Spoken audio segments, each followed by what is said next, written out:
When you're part of modernization and installation at Naval Surface Warfare Center, Port Hueneme Division, you have a direct hand in maximizing readiness and lethality of shipboard combat systems. We're 700 strong, made up of engineers, logisticians, and technicians, supporting the Navy's state-of-the-art surface fleet platforms, everything from unmanned vessels to aircraft carriers. We deliver rapid, innovative, and cost-effective solutions that enhance operational readiness and warfighting capability. Like our work bolstering the vertical launching system during the Navy's groundbreaking transferable reload at sea method rearming demonstration.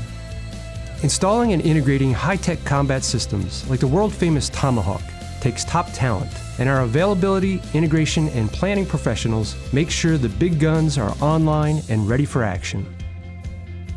We're modernization and installation. We install, integrate, and innovate to uphold naval might.